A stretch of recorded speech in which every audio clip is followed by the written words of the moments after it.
Dando continuidade ao nosso estudo, entraremos agora no capítulo Pensamento e Emoções.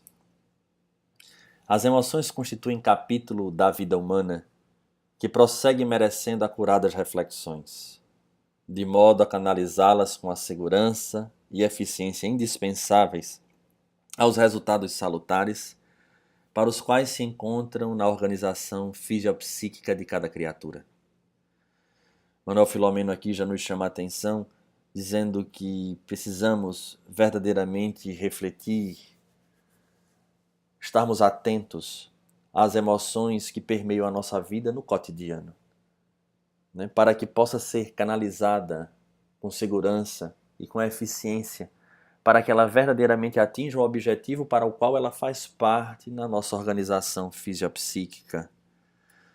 Refletindo o estado espiritual em que transitam os homens, invariavelmente manifestam-se em desgoverno, levando a paroxismos e desajustes de demorada regularização. Então, a primeira coisa que nos chama a atenção, que ele reflete o estado espiritual em que transitam os homens. Não adianta nós falarmos, né, sobre Jesus, falarmos ou passarmos mensagens muito bonitas quando o nosso cotidiano, diante daqueles que cruzam a nossa vida, percebem através da manifestação das nossas emoções em que estágio ou em que estado espiritual nós nos encontramos. Por mais que venhamos a falar, a atitude responde, principalmente nos momentos de grandes desafios, onde aí sim mostraremos em que patamar nos encontramos da compreensão e da vivência dos valores ou da reeducação das nossas emoções. Dirigindo o comportamento, fazem que se transite de uma para a outra com sofreguidão, em ânsia contínua, que termina por exaurir aquele que se lhe se submetem sem o controle necessário. Então, a emoção às vezes transita de uma para a outra com sofreguidão numa ânsia contínua. E este processo de viver essas emoções com muito ímpeto, né, muito agudo, causa um desgaste onde exaure o indivíduo que não consegue controlar essas emoções, estimulando o egoísmo, impõe a satisfação pessoal sob os altos custos da inquietação e da segurança íntima, em face dos novos desejos de gozos insaciáveis que terminam por constituir característica predominante da conduta individual. Então, essas emoções desgovernadas estimulam o egoísmo. E, obviamente, na hora em que a gente deixa transparecer e estimula uma dessas chagas que ainda são muito marcantes num planeta de provas e expiações, impõe a satisfação pessoal, porque queremos a todo custo que essa ansiedade, que agora estimula o egoísmo, responda ou nos dê de retorno aquilo que estamos tanto desejando. Por isso, as emoções descontroladas estimulam o egoísmo. E isso há um custo. Ao custo da inquietação, se nós iremos conseguir ou não, da insegurança íntima frente ao resultado que será alcançado ou não. E, obviamente, em face de cada um desses novos desejos, porque frequentemente esses indivíduos, ou muitas vezes nós próprios, nessas emoções deseducadas, nos tornamos insaciáveis, onde mal terminamos aqui um ponto que foi alcançado, um objetivo que foi alcançado, e imediatamente queremos outro. Essa busca irrefreável do prazer, que se torna dependência viciosa, fomenta gozos que depois invariavelmente se convertem em dores. E é exatamente o que nós observamos muito, principalmente nesse contexto social onde vivemos, onde as pessoas buscam constantemente um prazer atrás do outro. E, na verdade, não são poucas as vezes que esses prazeres se convertem em dores, e dores às vezes que não são sequer identificadas, que apresenta-se no vazio e vive-se um processo de uma total analgesia constante. Entre as mais desgastantes, que seria as mais desgastantes emoções, assume preponderância a ansiedade, que parece imprescindível à vida, qual ocorre com o sal para o paladar de inúmeros alimentos. Parece que a ansiedade é aquela que prepondera, né? Que parece que as pessoas não conseguem, ela é indispensável à vida. Há pessoas que não conseguem viver sem um problema, e neste problema, a ansiedade é que vem em primeiro lugar. Pessoas há que não passam sem os condicionamentos das emoções, vivificando a ansiedade que as consome em flamas de angústia. Como nós acabamos de falar, há pessoas que realmente não conseguem passar sem estar frequentemente, né, mescladas nesse processo das emoções deseducadas. E, em especial, vivificando a ansiedade. Parece que numa espera angustiante para que aquilo que se deseja aconteça, ou com receio de que não aconteça, fazendo com que a pessoa nunca esteja focada realmente em si próprio, mas sempre nessas questões que estão muito mais na periferia do que realmente naquilo que é essencial ao ser. Mal terminam de alcançar a meta perseguida ou de lograr a meta perseguida e já se encontram sôfregas em batalhas por novas conquistas, transferindo-se de uma realização para novo desejo, com verdadeira volúpia incontrolada. Poderemos dizer são aqueles indivíduos que apresentam a característica de serem insaciáveis. Nada os completa, nada os agrada. Estão frequentemente querendo além. Nunca vivenciam ou dificilmente vivenciam hoje, encontram a sua mente sempre voltada para frente. São pessoas que se perturbam pela própria emoção e esse desejo desenfreado. As emoções alimentam-se naqueles que as agasalham e se lhes adaptam aos impositivos caprichosos. Então é um processo da alimentação, né, que estão sempre querendo, né, que os seus caprichos, que os seus desejos sejam executados, sejam alcançados. Comparemos-las a uma vela cuja finalidade é iluminar. Para o mistério, ela gasta combustível, como é fenômeno natural. Preservada para os fins, oferece luz por período largo. No entanto, deixada na direção do ar canalizado, apressa o próprio consumo e, acesa nas duas extremidades, mais rapidamente se acaba. Vejamos que comparação o espírito Manuel Filomeno de Miranda nos traz. Então ele compara essas emoções a uma vela, que tem uma finalidade. A vela tem a finalidade de iluminar, então as emoções também têm as suas finalidades, para dignificar, para elevar o ser. Mas quando ela é colocada a vela, né, no vento e acesa os dois lados, ela consome com mais velocidade. Assim acontece com as emoções, quando deseducadas, ela consome o indivíduo.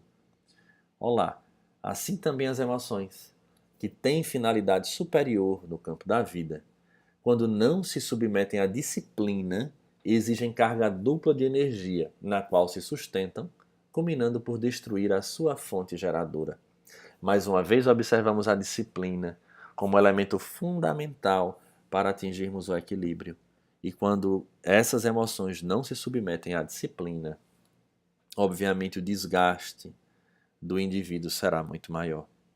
O pensamento, porém, é o agente que as pode conduzir com a proficiência desejada, orientando-as com equilíbrio, a fim de que o rendimento seja positivo, capitalizando valores que merecem armazenados no processo iluminativo para a execução das tarefas nobres. Vejamos a importância do pensamento, porque é ele o agente que pode conduzir com mestria, com capacidade desejada, orientando-as com equilíbrio, ou seja, o pensamento é quem tem a capacidade de conduzir as emoções, a fim de que o rendimento dessas emoções seja positivo e não desgastante. Capitalizando, ou seja, aproveitando, reunindo valores que merecem ser armazenados nesse processo iluminativo para a execução de tarefas nobres. Esse esforço do pensamento em reeducar as emoções propicia autoconfiança, harmonia íntima, gerando bem-estar pessoal que extrapola a área da individualidade e se irradia beneficiando em derredor. obviamente, quando estamos em equilíbrio. As pessoas sentem, e às vezes sentem a paz e o mesmo equilíbrio que estamos sentindo, mas o contrário também é verdade. Ninguém pode bloquear as emoções ou viver sem elas. De fato, não temos como fazê-los. Intentar ignorá-las ou pretender esmagá-las é empreendimento inócuo, se não negativo. Não adianta ignorar as nossas emoções, ou até mesmo esmagá-las, fazer de conta que elas não existem, porque isso é empreendimento inócuo. Não adianta. Toda emoção ou desejo recalcado reaparece com mais vigor em momentos imprevistos. E talvez essa frase nos fale da nossa história como espírito imortal, que transitamos ao longo dos séculos, recalcando os nossos desejos e as nossas emoções, onde nós levantamos o tapete e botamos para baixo. E o que é que acontece? Lá adiante ela reaparece com maior vigor e o pior, em momentos imprevistos. São algumas ações e reações que nós temos frente aos desafios que nem mesmo nós nos aguardávamos agir assim. Então, o melhor nada mais é do que educar. Mas como fazer? E aí ele nos fala: substituir os interesses negativos e viciosos por outros de caráter mais gratificante quão duradouro. É o primeiro passo nessa luta de renovação moral e educação emocional. Então não é fazer de conta que não existe, mas sim ter um processo de substituição frente a uma emoção negativa, perturbadora, com a ajuda do pensamento que disciplina a emoção, venhamos a substituir por outra emoção que seja de um caráter mais gratificante do que aquele que por hora nos tortura. Esse é o primeiro passo, né, nesse processo da reeducação.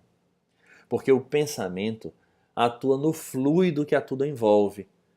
Pelo seu teor vibratório, produz natural sintonia com as diversas faixas nas quais se movimentam os espíritos, na esfera física ou na erraticidade, estabelecendo vínculos que se estreitam em razão da intensidade mantida.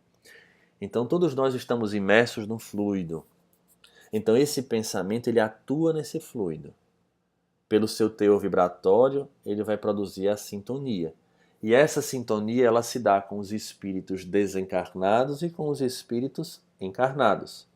E estabelece vínculos que se estreitam em razão da intensidade mantida. Ou seja, se conseguimos manter o padrão vibratório, a intensidade do pensamento bem direcionado, obviamente, maior será esse vínculo. E o contrário também é verdade. Se nós não mantemos o pensamento direcionado, esse vínculo com determinados espíritos encarnados ou desencarnados também eles irão variar de acordo com a qualidade desse pensamento. Então essa energia fluídica, que seria o fluido, né? Essa energia fluídica, recebendo a vibração mental, ou seja, o pensamento, assimila o seu conteúdo emocional.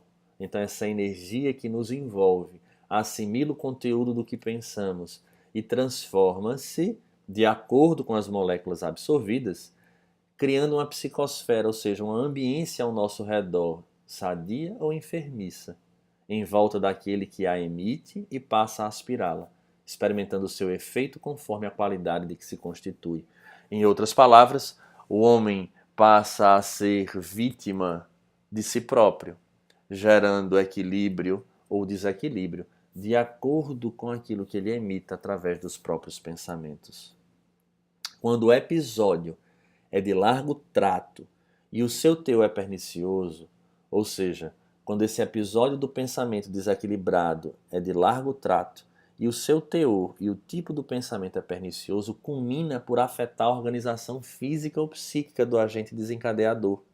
De tanto pensar, de tanto alimentar uma emoção perturbadora, cedo ou tarde, a organização física ou psíquica desse indivíduo que pensa deseducadamente, onde as suas emoções são deseducadas, vai dar acessos a processos viróticos, psicopatológicos, degenerativos em geral e obsessivos, ou seja, o próprio indivíduo ele se torna o algoz de si mesmo, gerando para a sua organização física e psíquica essas situações de doença nos seus mais variados matizes, e abrindo um espaço, sem sombra de dúvida, ao processo obsessivo, porque tem a ver com a afinidade.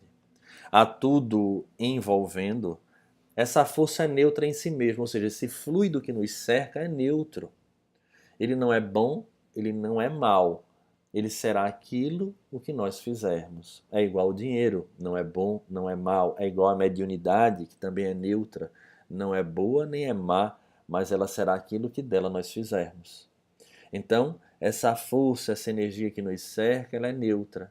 No entanto, todavia, maleável e receptiva, altera a sua constituição de acordo com os elementos mentais que a interpenetram, ou seja, de acordo com a qualidade do pensamento, esse fluido recebe e modifica, né, em proporção à qualidade desse pensar. Ao pensamento disciplinado, portanto, cabe a árdua tarefa de educar as emoções, gerando fatores de saúde que contribuem para a harmonia interior, dando margem ao surgimento de fenômenos de paz e confiança. Então, é o pensamento disciplinado que vai ter a árdua tarefa de educar as emoções. Então, o pensamento é o gerente, né? E as emoções é aquele que obedece. Porque aí sim, educando as emoções e com o pensamento disciplinado, como fruto do pensamento disciplinado, vai gerar fatores de saúde, que obviamente contribui para a harmonia interior, para o surgimento da paz, da autoconfiança. A ansiedade, responsável pela instabilidade comportamental e pelo humor, cede lugar quando a fé comanda a onda mental que se dirige a Deus e se afina com as vibrações resposta do pensamento divino. Na medida em que no processo meditativo, né, venhamos a mergulhar no entendimento de que existe um Deus, de que existe a lei de causa e efeito, nós obviamente amadurecemos e essa fé se torna raciocinada. Este pensamento se dirige a Deus em forma de prece e ele se afiniza com as vibrações resposta do pensamento divino, fazendo com que a ansiedade, por sua vez, ela ceda e abra espaço para o bom humor, para o equilíbrio, para a confiança. Porque se nós percebermos, a ansiedade não é outra coisa senão a falta de confiança, a falta da fé raciocinada. É a quase mania que muitos de nós temos em querer comandar os fenômenos da vida como se tivéssemos o controle remoto em nossas mãos, e a vida nos prova por A mais B que nós não temos esse controle. E quando não tomamos ciência desse fato, a ansiedade nos toma. Então é a emoção perturbadora. Daí o pensamento lúcido educa a emoção, fazendo com que, obviamente, venhamos a atingir o equilíbrio. Outro valioso auxiliar para a empresa é a meditação. Olha aí, que aprofunda os interesses e as aspirações nas realidades metafísicas, eliminando pouco a pouco as impressões mais fortes das sensações primitivas, que normalmente se sobrepõem às emoções, desarticulando-as. Então, a importância da meditação. E não estamos falando aqui de uma meditação que exija uma posição X ou Y, mas aqueles minutos que nós devemos separar cotidianamente para uma reflexão mais profunda sobre a vida, sobre o seu sentido e os objetivos de que nós somos espíritos e precisamos atingir. E o que precisamos atingir? Que faz com que venhamos a relativizar alguns problemas, porque compreendendo a lei de causa e efeito, sabemos que os fatos que surgem, sendo eles felizes ou perturbadores, trazem uma lição que devem ser extraídas. E só a meditação, esse momento de parar para pensar, para refletir, nos dá a condição, né, de irmos eliminando pouco a pouco essas sensações primitivas, essa impressão ou esse desejo de dar continuidade as emoções perturbadoras. Pensando, o espírito estabelece o clima no qual se desenvolve e de cuja energia se nutre. Conforme fixe o pensamento, edifica ou destrói, passando de autor a vítima das próprias maquinações.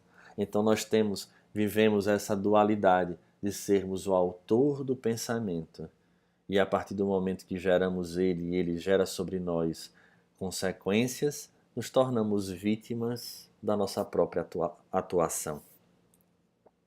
Pelas afinidades de ondas mentais e interesses emocionais, reúnem-se os seres que elaboram o habitat no qual se demoram. Então, ondas mentais e interesses emocionais. É interessante ele chamar a atenção que elaboram o habitat no qual se demoram. Os grupos que se afinizam entre encarnados, eles existem frequentemente pelas afinidades de ondas mentais e interesses emocionais. Mas isso daqui deve ser enxergado também no processo da transcendência, ou seja, na hora do desencarne. Onde nós iremos nos encontrar? Iremos nos encontrar pelas afinidades de ondas mentais e interesses emocionais. Daí é necessário agora reeducarmos esse pensamento e essas emoções, os nossos objetivos. Caso contrário, estaremos nos afinizando com esse grupo de espíritos que têm os mesmos problemas ou as mesmas tendências. E aí, uma vez na espiritualidade, pertenceremos a esse grupo. Porque, na verdade, esse habitat é construído e nós vivenciamos na medida das nossas ondas mentais e interesses emocionais. A direção correta e constante do pensamento esclarecido, que conhece as causas e finalidades da vida, realiza o controle das emoções, tornando os indivíduos nobres e equilibrados, que não se transtornam diante de provocações, nem se apaixonam ante as sensações, ou se descompensam enfrentando o sofrimento. Veja que frase, né, interessante. O pensamento lúcido, esclarecido, né, que conhece exatamente a finalidade da vida, o que nós estávamos falando, que esse processo de meditação nos possibilita entender que tem um sentido a vida, que tem uma finalidade, vai tornando-nos mais nobres e equilibrados. E que diante das provocações daqueles, né, ainda incautos ou desatentos, nós não nos transtornamos, porque mantemos o nosso equilíbrio pelo processo de entendermos a finalidade, a nossa limitação e a limitação do outro.